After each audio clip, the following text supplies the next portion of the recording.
கிறிஸ்து இயேசுக்குள்ளான உங்கள் அனைவருக்கும் சமாதானம் உண்டாவதாக. இன்றைய தியானத்திற்காக எடுத்துக்கொள்ளப்பட்ட வேத வசனம் நீதிமொழிகள் 14:12. மனுஷனுக்கு செம்மையாய் தோன்றுகிற வழி உண்டு, அதன் முடிவோ மரண வழிகள். அல்லேலூயா. இங்கே சொல்கிறாரு சாலமோன் ஞானி, மனுஷனுக்கு செம்மையாய் தோன்றுகிற வழி உண்டு, ஆனால் அது முடிவு மரணம். அதாவது பகல் முழுதும் கஷ்டப்பட்டு நிலத்தில் வேலை செய்கிறான், பகலெல்லாம் கஷ்டப்பட்டு மூட்டை தூக்குறான், சுமை சுமக்கிற வேலை செய்கிறான். சாயங்காலம் என்ன செய்கிறான்?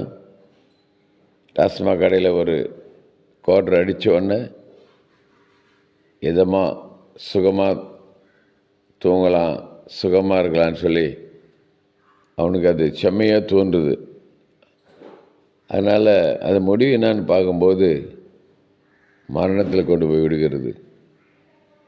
குடித்து குடித்து அங்கே மஞ்சள் காமாலை வியாதி, கிட்னி பாதிப்பு, நுரையீரல் பாதிப்பு, கடைசியில் மரணம். அதுதான் அங்கே அழகாக சொல்கிறார். மனுஷனுக்கு செம்மையாக தோன்றுகிற வழி உண்டு, ஆனால் முடிவோ மரண வழிகள். ஆகவே மனுஷனுக்கு செம்மையாக தோன்ற வழியில் நாம் பிரவேசிக்கக்கூடாது.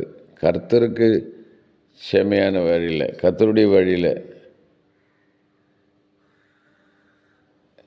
நடக்கும்போது அது ஜீவனும் ஆசீர்வாதமான வழி. ஆகவே இன்றைக்கி இந்த வசனத்திலேருந்து நாம் கற்றுக்கொள்கிற சத்தியம், மனுஷனுக்கு செம்மையாக தோன்ற வழியில் போகக்கூடாது, மாறாக ஆண்டவர் சொல்லுகிற வழியில் போகும்போது அதில் மரணம் இல்லை, அதில் துக்கம் இல்லை, அங்கே எந்த விதமான பொல்லாப்பும் இல்லை. ஆனால் மனுஷனுடைய வழி செம்மையான வழியாக இருந்தாலும் அதன் முடிவு மரணம். ஆகவே ஒரு எச்சரிப்பாக இந்த செய்தியை நாம் எடுத்துக்கொண்டு, ஒருவேளை இது வரைக்கும் நமக்கு செம்மையாக தோன்ற வழியில் நடந்து அதனால் தோல்வி தான் நமக்கு கண்டு மொழிய வெற்றி காணல. ஆகவே கர்த்தருக்கு பிரியமான வழியில் நாம் நடப்போம். கர்த்தர் நம்மை தொடர்ந்து ஆசீர்வதித்து வழிநடத்துவார். செபிப்போம். நேசி நல்ல தகப்பனே, நாளில் கொடுத்த நல்ல எச்சரிப்பின் செய்தி, மனுஷனுக்கு செம்மையாக தோன்றுகிற வழி உண்டு, அதன் முடிவை மரண வழின்னு சொல்லி பார்த்தோம்.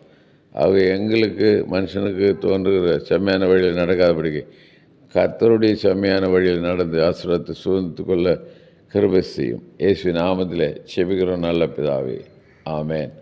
நம்முடைய கர்த்தரும் இரட்சகருமாகிய இயேசு கிறிஸ்துவின் கிருபையிலும் அவரை அறிகிற அறிவிலும் வளருங்கள். அவருக்கு இப்பொழுதும் என்றென்றைக்கும் மகிமை உண்டாவதாக. நம்முடைய கர்த்தராகிய இயேசு கிறிஸ்துவின் கிருபை உங்கள் அனைவரோடு கூட இருப்பதாக. ஆமேன், ஆமேன், ஆமேன்.